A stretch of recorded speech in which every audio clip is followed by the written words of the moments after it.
नमस्कार. दैवी कृपा चॅनलमध्ये तुम्हा सर्वांचे स्वागत असो.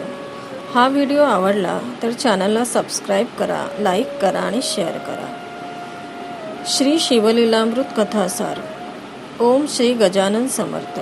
ओम श्रीकृष्णाय नमः. अध्याय पहिला. शिवमहात्म्य. दाशार्य राजाचा उद्धार. शिवस्तुती.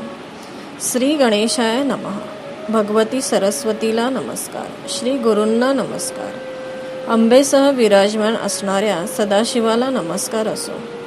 हे शिवशंकरा, तू ओंकार स्वरूप आहेस. तुझा अंतपार कोणालाही कळत नाही. तू सर्वांचा आद्य आहेस, विश्वाचे आदिबीज आहेस, मायेच्या पलीकडचा आहेस. तू ब्रह्मानंदाचे पूर्णत्व आहेस. अशाश्वत अशा या सृष्टीत तूच एकमात्र शाश्वत आहेस. तू गणपतीचा पिता आहेस, जगाचा गुरु आहेस. हे शिवा, तू दिव्य ज्योतिस्वरूप आहेस, सर्वात पुरातन अर्थात सनातन पुरुष आहेस. तू अनादिसिद्ध म्हणजे स्वयंभू आहेस. तू आनंदरूपी वनात नित्य विहार करतोस. तू त्रिगुणात्मक मायेचे चक्र अव्याहत चालवतोस. उत्पत्ती, स्थिती, लय ही तुझीच शाश्वत लीला आहे. तू अव्यय आहेस, अविनाशी आहेस. तू अनंत रूपे धारण करतोस. तू जगाचा अधिपती आहेस, खरा पालनकर्ता आहेस. हे शंभो, तू तृतीय नेत्राने युक्त आहेस, म्हणून तुला विरूपाक्ष म्हणतात. तुला 5 मुखे आहेत. तू जीवांच्या सर्व कर्मांचा एकमात्र अध्यक्ष. शुद्ध चैतन्य हीच तुझी वास्तविकता. तूच समस्त विश्वात अंतर्बाह्य भरून आहेस. तू जीवांना गहन कर्म बंधनातून सोडवतोस. मनाला मोहित करणाऱ्या मदनाचे दहन करणाऱ्या शंकरा, तुझा जय जयकार असो. हे शिवा, तू भक्तवत्सल आहेस, भक्त अभिमानी आहेस. हिमालयाचा जावई म्हणून सर्वश्रुत आहेस. तुझ्या भाडी तृतीय नेत्र आहे. जगाच्या कल्याणासाठी हलाहल प्राशन केल्यामुळे तुझा कंठ नीलवर्ण झाला आहे, म्हणून तुला नीळकंठ म्हणतात. तू उमेचा पती आहेस. तुझ्या मस्तकावरील जटाजुटात सर्व लोकीची मंदागनी विराजमान आहे. ती जाईच्या पांढऱ्या शुभ्र माळेसारखी शोभून दिसते. गरुडाचे वाहन असणाऱ्या विष्णूला तू अत्यंत प्रिय आहेस, म्हणूनच तो तुझे नित्य ध्यान करतो. तू यक्षांचा राजा कुबेर याचा मित्र आहेस. पराक्रमाचा सूर्य अशी तुझी प्रशंसा करतात. त्रिपुरासुराचा वध करून तू ती पदवी सार्थ केलीस. तू दक्ष प्रजापतीचा यज्ञ विध्वंसून टाकलास. हे शंभो, तुझी अंककांती कापरासारखी गौरवर्ण आहे. तुझा भालप्रदेश विशाल असून त्यावर मृगचिन्ह धारण करणारा चंद्र फारच शोभून दिसतो, म्हणूनच तुला भालचंद्र नाव पडले. तू भक्तांचा रक्षण करता आहेस. जगाच्या हितासाठी तू विषही प्यायलास. तू विश्वातील सर्व घडामोडींना साक्षी असतोस. तुझ्या नकळत काहीही घडत नाही. सर्व प्रकारच्या भयांचा नाश करणारा आणि संसारातून मुक्त करणारा असा तू सर्वांगी नित्य भस्मलेपन करतोस. हे शिवा, विश्वाची उत्पत्ती, स्थिती, संहार याला तूच कारण आहेस. तू हातामध्ये त्रिशूल धारण करतोस. सिंहाचे चर्म वस्त्र म्हणून परिधान करतोस. तू देवांचा सेनापती स्कंद यांचा पिता आहेस. तुझ्या मुखावर सदा सुहास्य विलसत असते. तू म्हणजे मायारूपी अरण्य जाळून टाकणारा अग्नी. तू म्हणजे ज्ञानाचे सघन रूप. तू म्हणजे सच्चित आनंद स्वरूप ब्रह्म. तू निर्मळ आहेस. परमशांती तुझ्या अंतःकरणात वास करते. तू म्हणजे कधीही विचलित न होणारे तत्व. जगाचे कल्याण करणारा म्हणून तुला शिव म्हणतात. तू या संपूर्ण विश्वाला सर्व काळ अंतर्बाह्य व्यापून आहेस. कोट्यवधी सूर्या एवढे तुझे तेजही कधीही कमी होत नाही. हे शंभो, तू कलियुगातील पापरूपी मलाचे दहन करतोस. आपल्या भक्तांना दोषमुक्त करतोस. तू अनंत ब्रह्मांडाचा स्वामी आहेस. तू जगाचे रक्षण करतोस. कमल उद्भव ब्रह्मदेवाचा पिता म्हणजे श्री विष्णू. त्याचे मन तुझ्या ध्यानात रमते. तू जीवांना जन्मपर्णाच्या फेऱ्यांतून सोडवतोस, त्यांना मुक्ती देतोस. ब्रह्मदेव, श्रीहरी, शेष, सहस्त्र अर्जुन, इंद्र, देव आणि ब्राह्मण हे सर्व अहोरात्र तुझेच ध्यान करतात. भव म्हणजे प्रपंच, सृष्टीचा पसारा, संसार तोही तूच आहेस. आणि जीवांना संसारातील ताणांपासून मुक्त करणाराही तूच आहेस. तू पार्वतीचा पती आहेस. तू स्मशानात म्हणजे शून्यस्थानी राहतोस. अर्थात तुझे अव्यक्त अस्तित्व कोणाच्याही ध्यानात येत नाही. तू इंद्रियांना अगोचर आहेस. वैखरी वाणीने तुझ्याबद्दल कितीही सांगितले तरी तू तिच्याही पलीकडचा आहेस. स्वर्गातील मंदाकिनी ही गंगा या नावाने पृथ्वी तलावर आली. तिच्या तीरावर श्री क्षेत्र काशी येथे तू विश्वेश्वर नावाने विहार करतोस. हे शिवा, महत् तत्वे तुझ्यामध्येच विलय पावतात. तू सर्परूपी भूषणे धारण करतोस. तू मद आणि गर्वाचे दमन करतोस. तू जन्मरहित आहेस, अजिंक्य आहेस, आनंदरूपी मेघ आहेस, ओंकार स्वरूप आहेस. गजासुराचे आणि मदनाचे मर्दन करणारा प्रचंड सामर्थ्यवान ईश्वर आहेस. तू या अनंत सृष्टीचा गर्भ अर्थात आदिबीज आहेस. म्हणूनच वेद आणि शास्त्रे अत्यंत आदराने तुला वंदन करतात. दिशा हीच तुझी वस्त्रे आहेत. तू अवयवरहित आहेस, काळाच्या पलीकडचा आहेस. तू उज्जयिनी ते महाकाल नावाने प्रसिद्ध आहेस. तुझ्या स्मरणाने मृत्यूचे भय नाहीसे होते. हे शंभो, तू दुर्भाग्यरूपी जंगलाचे भस्म करणारा महान अग्नी आहेस. तुझ्या कृपेने भक्तजन भाग्यवंत होतात. म्हणूनच तू भक्तांचे अत्यंत प्रिय उपास्य दैवत आहेस. तू वेणू राजाचे भयंकर पाप हरण करणारा सनातन कृष्णेश्वर आहेस. मनोमन नेहमी तुझेच चिंतन करते आणि तूही भक्तांच्या हृदयरूपी कमळात मुग्ध भ्रमर होऊन वास करतोस. हे भाळी चंद्रकोर धारण करणाऱ्या शंकरा, तू सौराष्ट्र देशात सोमनाथ यावाने अधिष्ठित आहेस. हे शिवा, तुझे नेत्र कमळासमान आहेत. तू करुणेचा अथांग सागर आहेस. तू रुद्राक्षाचे भूषणे धारण करतोस. तू महाकाय आहेस. तुझे रूप भयंकर असले तरी तू अपार तपश्चर्या करणारा सर्वश्रेष्ठ तपस्वी आहेस. तू भीमाशंकर या नावानेही प्रसिद्ध आहेस. नामांना अंकित करणारा, नागभूषणे व नागेंद्राची कुंडले धारण करणारा, नागचर्म परिधान करणारा, नागांचे रक्षण करणारा असा तू गणपतीचा जनक नागनाथ हे नाम धारण करून ज्योतिर्लिंग स्वरूपात राहतोस. हे शंभू महादेवा, इंद्र हा वृत्रासुराचा शत्रू. त्याचा पराभव करणाऱ्या मेघनादाचा पिता रावण, त्याला तू वरदान दिलेस. बाणासुरही तुझी प्रेमाने भक्ती करतो. पंचबाण मिळवणाऱ्या मदनाचा तू अंत केलास.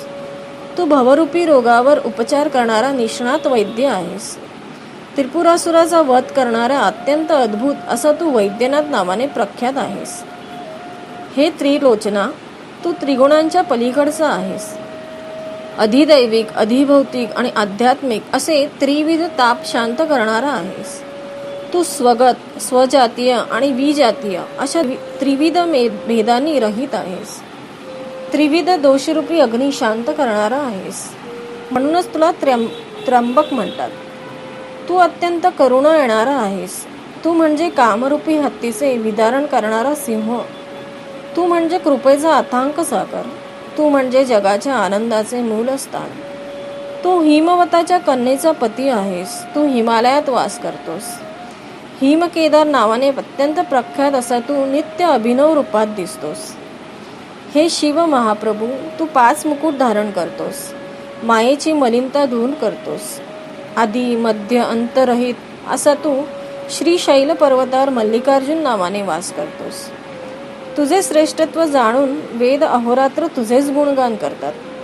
तू इंद्राचा शत्रू मेघनाथ याचा पिता, जो रावण, त्याला मारणाऱ्या रामाला अत्यंत प्रिय आहेस.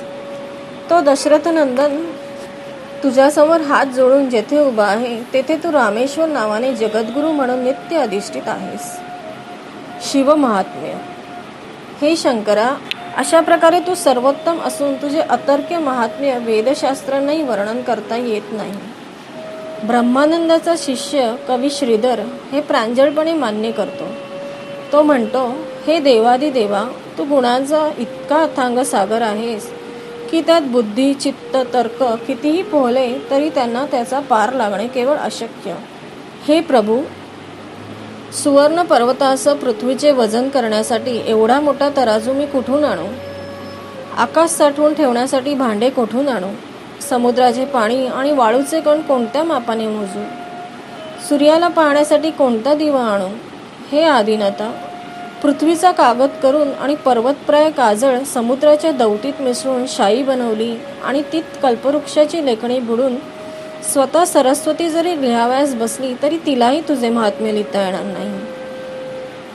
जेथे शारदेची ही अवस्था तेथे माझे काय. मी तर एक पामर. तुझी थोरवी सांगणारी ग्रंथरचना कशी करू.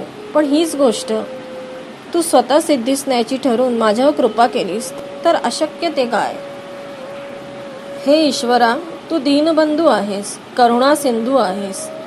द्वितीयेच्या इवल्याच्या चंद्रकोरीला लोक भावभक्तीने जीर्ण वस्त्राची चिंधी वाहतात.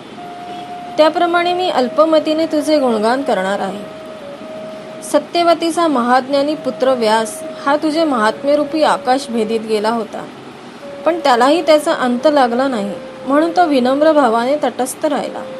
मी तर मंदगती पामर आहे, तुझ्या थोरवीच्या आकाशात कसा संचार करणार. पण तरीही प्राप्त जन्माचे सार्थक व्हावे म्हणून मी तुझ्या गुणांच्या सागरात मासा होऊन विहार करणार आहे. माझ्यावर तुझी कृपादृष्टी असू दे. शंकराचा आशीर्वाद. तेव्हा श्रीधर कवीने केलेली स्तुती व ग्रंथ निर्मिती विषयक त्याचे मनोगत ऐकून दक्ष कन्येच्या पती श्रीशंकर अतिशय संतुष्ट झाला व म्हणाला, तू माझ्या अद्भुत लीलांचे वर्णन करणारा श्री शिवलीलामृत ग्रंथ लिहिण्यास प्रारंभ कर. त्यात मी प्रासादिक रस परिपोष करेन. पंडित जसा लहान शिशूचा हात धरून त्याला अक्षरे लिहाव्यास शिकवतो तसा मी तुझ्या मुखाने माझे समस्त गुण वदवीन. श्रोते हो, व्यासाने स्कंदपुराणातील ब्रह्मोत्तर खंडात शिवलीलांचे वर्णन केले आहे. तोच शिवलीलामृत ग्रंथ होय.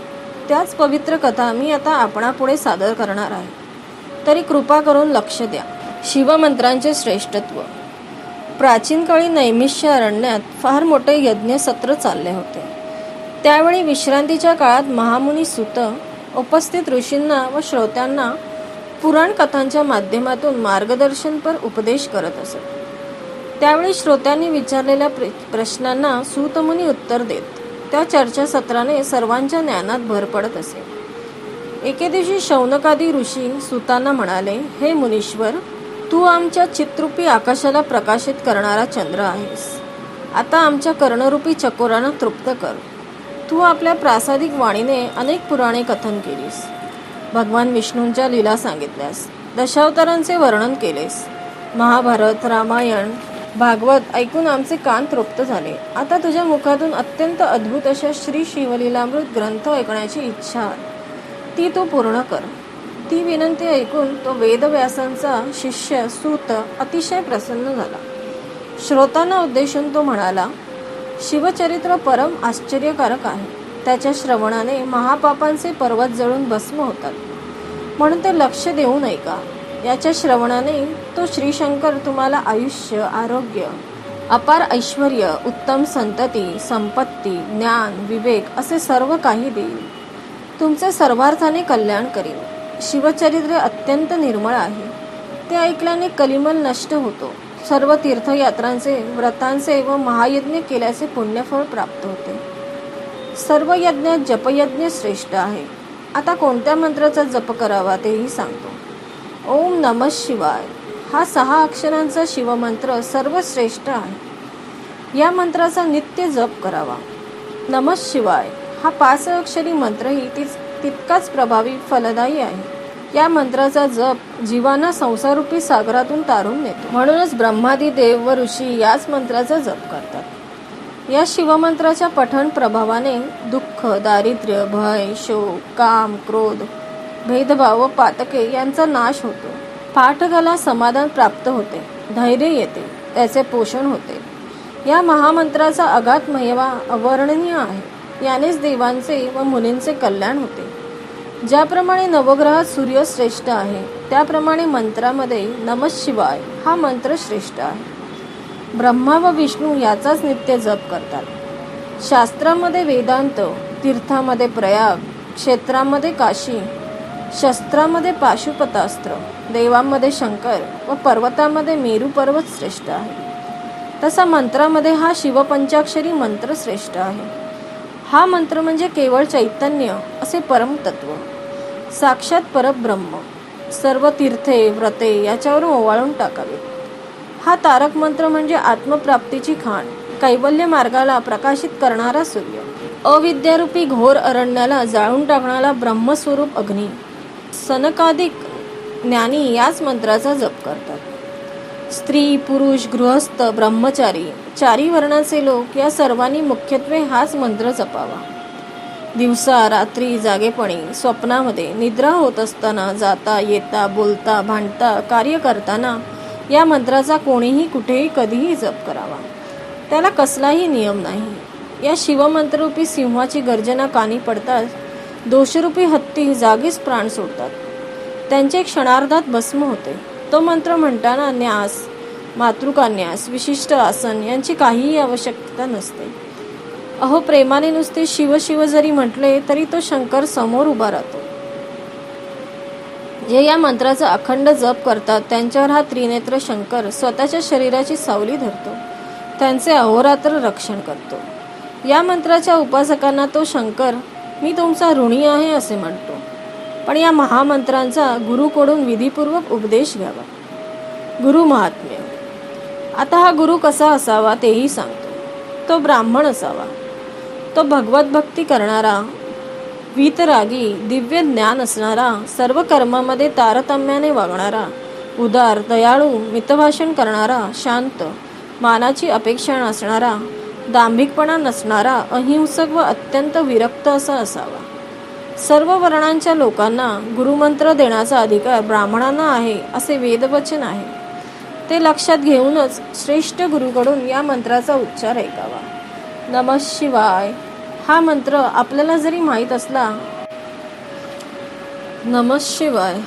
आपल्याला जरी माहीत असला तरी निर्धारपूर्वक गुरुमुखातूनच घ्यावा. मंत्र म्हणता येतो म्हणून त्याचा उगाच जप केला तरी तो निष्फळच होय.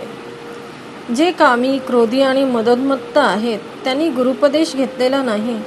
त्यांनी कितीही ज्ञान सांगितले तरी ते व्यर्थच होय. त्यांचे तोंडही पाहू नये. वेदशास्त्रांचे अध्ययन करून ब्रह्मविषयक अपरोक्ष ज्ञान झालेले असले आणि विद्वानांशी त्या संदर्भात कितीही चर्चा केलेली असली तरी सद्गुरूशिवाय तो मनुष्य भवसागरातून तरून जात नाही. किंबहुना प्रत्यक्ष देवानी येऊन जरी रहस्यमय ज्ञान सांगितले तरी सद्गुरूला शरण गेल्याशिवाय तरणोपाय नाही. उपनयन झाल्याशिवाय गायत्रीचा जप करतो तो भ्रष्ट व अपवित्र होय. वराशिवाय वऱ्हाड जसे निरर्थक तसाच हा प्रकार. एखाद्याने अनेक ग्रंथ वाचले तरी त्याचा गर्भवास चुकत नाही. म्हणूनच ज्याला स्वतःचा उद्धार करून घ्यायचा आहे त्याने संप्रदायाची परंपरा असलेल्या सद्गुरूला निर्धाराने शरण जावे. ज्याचा पूर्ण संप्रदाय अर्थात गुरुपरंपरा ज्ञात नाही अशाला गुरु करू नये. जन्मजात अंध असलेल्यास जसे रंगाचे ज्ञान नसते तसाच तो गुरु असो. शिवमंत्राचे पुरश्चरण. शिवमंत्र अत्यंत पवित्र उद्धारक आहे. त्याचे काशी, कुरुक्षेत्र, नैमिषारण्य, गोकर्ण अशा उत्तम क्षेत्री पुरश्चरण करावे. परमपवित्र शिवस्थाने, विष्णुस्थाने येथे या मंत्राचा सप्रेम जप करावा. याच संदर्भात एक पुरातन कथा सांगतो ती ऐका. शिवमंत्राचे महात्म्य सांगणारी ही कथा आस्थेने श्रवण करावी. तिच्या आशयावर चिंतन मनन करावे. तिला अनुमोदन द्यावे. त्या योगे शिवकृपेने सर्व पाप नष्ट होतील. शिवमंत्राच्या प्रभावाची प्रत्यक्ष अनुभूती येईल. ब्रह्म हत्यारा असो, वाटमाऱ्या करणारा असो वा कोणी तामसी वृत्तीचा असो, या कथेच्या श्रवणाने सर्वच पावन होतात. दाशार्य राजाची कथा. फार पूर्वी मथुरा नगरीत परमपवित्र यादव वंशातील दाशार्य नावाचा राज्य करत होता. तो उदार व सुलक्षणी होता. सर्व राजे त्याचे स्वामित्व मान्य करत, त्याला करभार देत, त्याला वंदन करीत. त्याच्यापुढे नतमस्तक होताना त्या राजाच्या मुकुटातील रत्नाचा प्रकाश दाशार्य राजाच्या चरणावर पडत असे. त्या राजाने समस्त भूतलावर आपल्या सत्तेचे पांघरूणच घातले होते जणू. त्याच्या यशकीर्तीची धवल पताका शरद ऋतूतल्या पूर्ण चंद्राप्रमाणे शोभत असे. अर्थात त्याची कीर्ती निष्कलंक व निर्दोष होती. सर्व प्रजाजन व ब्राह्मण त्याच्या कल्याणाचे शुभचिंतन करत असत. शुद्ध पक्षातील द्वितीयेपासून चंद्राची कला जशी वाढत जाते तसे त्याचे ऐश्वर्य दिवसेंदिवस वाढत होते. तो विष्णूसारखा सुंदर व तेजस्वी होता. सद्बुद्धीरूपी धर्मपत्नीशीच प्रेमळ वार्तालाप करायचा. दुर्बुद्धीरूपी दासीकडे तो धुंकूनही पाहत नसे. दानरूपी शस्त्राने त्याने समस्त याचकांचे दारिद्र्य नष्ट केले होते. तो परशुरामासारखा महापराक्रमी होता. कुऱ्हाडीचे घाव घातले तरी वृक्ष जसा अचल असतो तसा तो रणांगणात निर्भयपणे उभा राहायचा. शत्रूंना तो प्रलय काळाचा अग्नीच वाटायचा. कोणीही त्याच्यासमोर टिकत नसे. त्याला 14 विद्या व 64 कला अवगत होत्या. त्याचे मधुर व गंभीर बोलणे ऐकून प्रजाजनांना आनंद होई. त्याची अफाट सेना पाहून सागरही भयभीत व्हायचा. त्याने दिलेला शब्दही आकाशातील ध्रुवाप्रमाणे अढळ व अचल असे. काशीच्या राजाची रूपवती कन्या कलावती ही दाशार्य राजाची पत्नी. सरस्वतीलाही तिच्या अप्रतिम सौंदर्याचे वर्णन करायला आवडायचे. कलावती ही लावण्यरूपी सागरावरची एक लाटच होती जणू. तिचे डोळे हरणासारखे होते. ओठ प्रभातीच्या सूर्यबिंबासमान लाल होते. ती मृदू भाषण करणारी होती. तिचा स्वर कोकिळ पक्षाप्रमाणे मधुर होता. तिची चाल हंसासारखी डौलदार व कंबर सिंहाच्या कमरेसारखी बारीक होती. तिचे मुख पौर्णिमेच्या चंद्रासारखे तेजस्वी होते. तिची वेणी पाहून वाटायचे हा मोठा काळा भुजंग तर नव्हे. तिच्या सौंदर्यामुळे तिने धारण केलेल्या अलंकारांनाच शोभा यायची. तिचे दात हिऱ्यासारखे झळकायचे. त्यामुळे ते बोलू लागली की भोवताली मंद प्रकाश पडे. ती सर्व कलांमध्ये निपुण होती. त्यामुळे तिचे कलावती हे नाव सार्थ होते. सौंदर्याच्या खाणीतील सर्वोत्तम रत्न अशी ती राणी व्यवहार चतुर व हुशार होती. तिच्या अंगीचा सुगंध सर्वत्र दरवळत असे. तिच्या मुखचंद्राकडे कितीही पाहिले तरी राजाचे समाधान होत नसे. त्याचे डोळे भ्रमर होऊन तिच्या सौंदर्यरूपी कमळावर रुंजी घालत असत. एके दिवशी राजाचे मन सारखे कलावतीकडे धावत होते. तिच्याशी प्रणयी चेष्टा करायला असूसलेला तो राजा अक्षरशः जाळ्यात सापडलेल्या माशासारखा तळमळत होता. शेवटी तो स्वतः उठून तिच्या महलात गेला. पण त्याला पाहून कलावती प्रसन्न झाली नाही. राजा तिला म्हणाला, हे प्रिये, हे शृंगार लतिके, ये माझ्या जवळ ये. तुझ्या शुभलक्षणी शरीराने मला आलिंगन दे. मी तुझ्या सहवासासाठी आतुर झालो आहे. मला तुझा अंगसंग देऊन संतुष्ट कर. नाराज करू नको. या मिलनातून तुला उत्तम पुत्र होईल. त्याला पाहून सर्वांना अत्यानंद होईल. तेव्हा कलावती म्हणाली, स्वामी, मला क्षमा करा. मला स्पर्शही करू नका. मी तुमची इच्छा पूर्ण करू शकत नाही. राजा म्हणाला, का बरे? माझ्यावर रुसली आहेस काय? ती म्हणाली, आपल्या प्रिय व्यक्तीवर कोणी रागवतो काय? मी शंकराची उपासना करत असल्यामुळे व्रतस्थ आहे, म्हणून आपल्याशी रममाण होऊ शकत नाही. राजा म्हणाला, असं काय करतेस? मी तुझ्या सहवासाठी व्याकुळ झालो आहे. तेव्हा राणी त्याला समजावत म्हणाली, राजन, धीर धरा. माझा व्रतनियम मोडायला सांगू नका.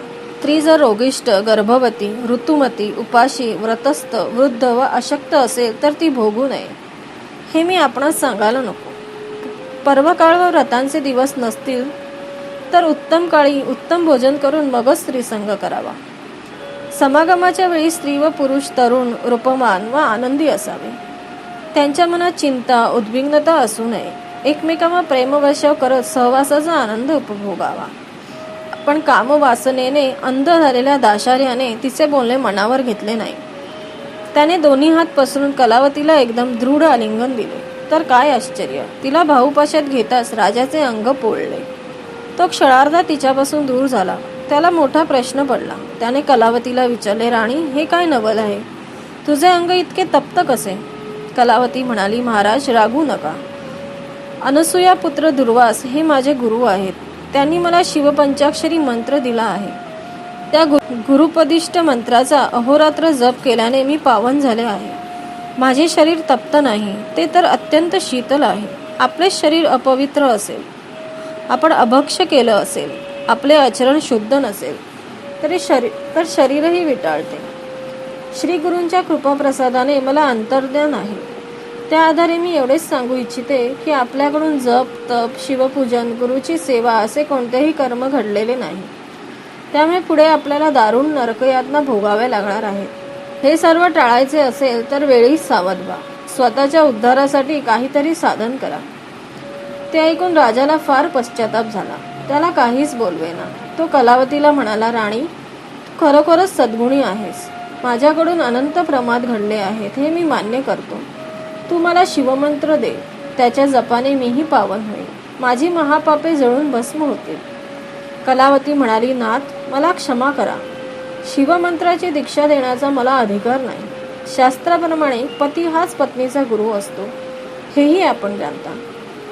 म्हणून आपण यदुकुळाचे मुख्य गुरु गर्गमुनी यांना शरण जा. त्यांच्याकडून शिवमंत्राची दीक्षा घ्या. ते वसिष्ठ वामदेवासारखे श्रेष्ठ ज्ञानी ऋषी आहेत. राजालाही ते पटले. तो आपल्या राणीसह गर्गमुनींच्या आश्रमात गेला. त्या थोर तपस्व्याला वंदन करताना त्याच्या हृदयात अष्टसात्विक भाव दाटून आले होते. तो नम्रपणे म्हणाला, हे मुनीश्वरा, मी तुम्हाला शरण आहे. माझ्यावर दया करा. शिवमंत्राची दीक्षा देऊन मला कृतार्थ करा. त्यावेळी त्याचा मनोभाव जाणून गर्गमुनींना करुणा आली. राजा राणीला घेऊन ते यमुना तीरी आले. त्या दोघांना स्नान करावयास सांगितले. त्याचे स्नान झाल्यावर त्यांच्यासह एका मोठ्या वृक्षाखाली बसले. तेथे राजाकडून यथासंख्य शिवपूजन करून घेतले. राजाने गर्गमुनींची पूजा केली. त्यांना दिव्य रत्ने व दिव्य वस्त्रे दिली. गुरुदक्षिणा म्हणून अपार द्रव्य दिले. अनन्य भावाने त्याचे पाय धरले व म्हणाला, गुरुदेव, कृपा करून मला अनुग्रह द्या. मला शिवदीक्षा देऊन धन्य करा.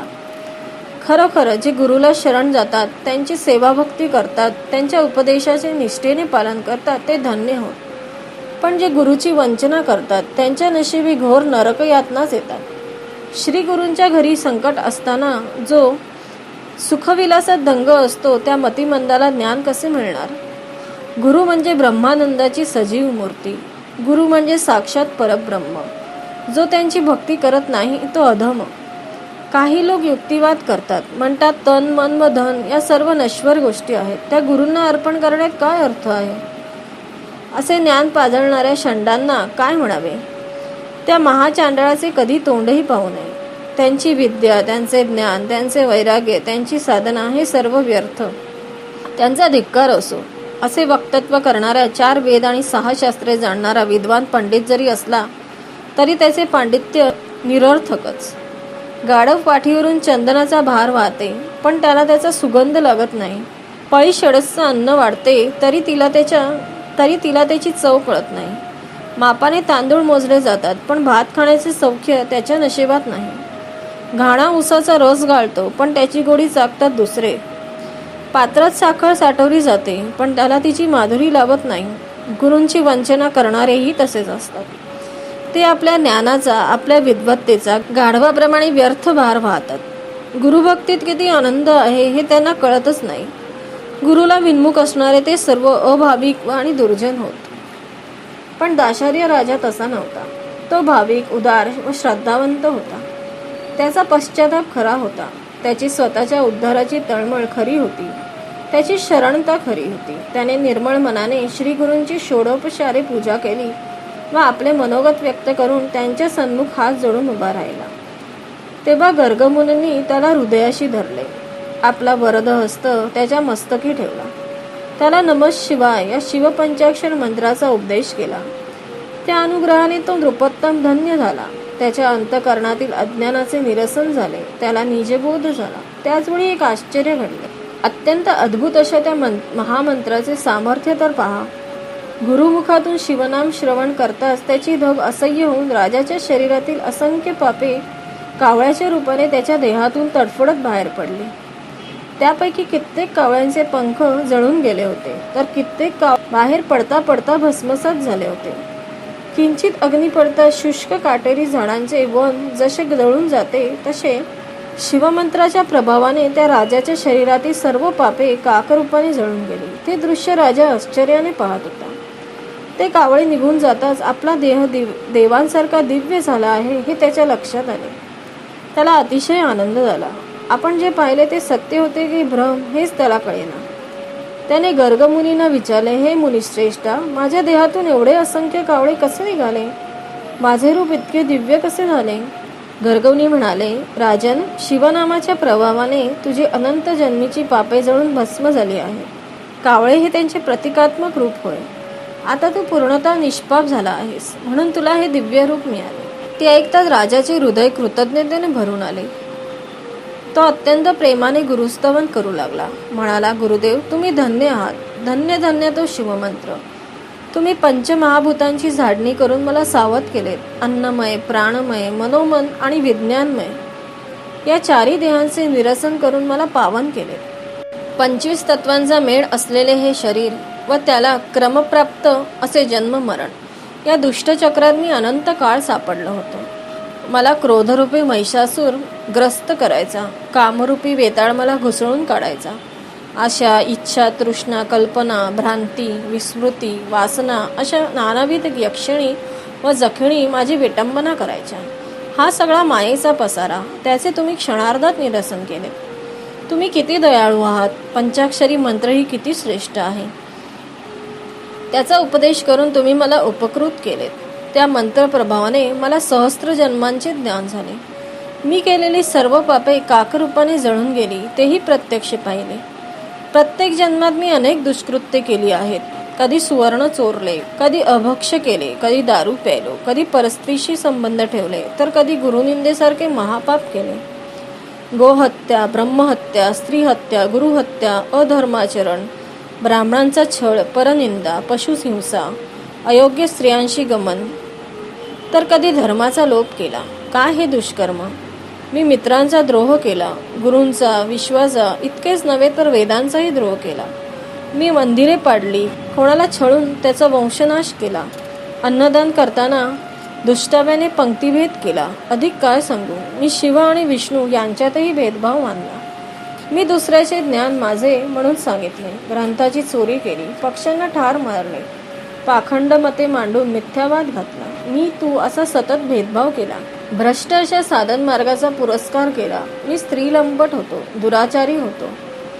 मी उपकार कर्त्याशी कृतज्ञपणा केला, दुसऱ्यांचे द्रव्यहरण केले. मी भ्रष्ट कर्माचे आचरण केले, तीर्थाची निंदा केली, स्वतःच्या स्वार्थासाठी गुरुचा छळ केला, माता पित्यांची हत्या केली, दीनदुबळ्यांना मारले, सज्जनांना त्रास दिला, उभी पिके जाळली, गोत्रातील लोकांचा वध केला, प्रत्यक्ष बहिणीला जीवे मारले, सर्वांशी दुष्टपणा केला, कन्या, गायी, घोडे, रस यांचा विक्रय केला, गावेच्या गावे जाळले, भ्रूणहत्या केली, अनेकदा आत्मघातही केला. गुरुदेव, ही माझी जन्मोजन्मीची महापापे होत. क्षुद्र पापांची तर गणतीच नाही. काहीतरी पुण्य गाठीशी होते म्हणून हा नरदेह लागला. राज्यपद मिळाले, गुरुप्रताप प्रत्यक्ष अनुभवला, सर्व पापांतून मुक्त झालो, देह शुद्ध झाला, मन शुद्ध झाले, माझा उद्धार झाला. श्री गुरूंच्या प्रसादाने भवसागर तरलो. अशा प्रकारे दाशार्य राजाने गर्गमुनींची अपार स्तुती केली. त्यांचा निरोप घेऊन तो मथुरेस आला. राणी कलावती खरोखर चतुर होती. तिनं राजाचा उद्धार केला. नंतरच्या काळात तो राजा गुरुपदिष्ट शिवपंचाक्षर मंत्राचा नित्य जप करू लागला. त्यामुळे शिवकृपेने त्याचे राज्य वाढले. तेथे कधीही दुष्काळ पडला नाही. धनधान्याची संपन्नता आली. वैधव्य, अपमृत्यू, रोगराई या गोष्टी हद्दपार झाल्या. लोक सुखी झाले. त्यानंतर कलावतीला आलिंगन देताना त्या राजाला कधीही दाहकता जाणवली नाही.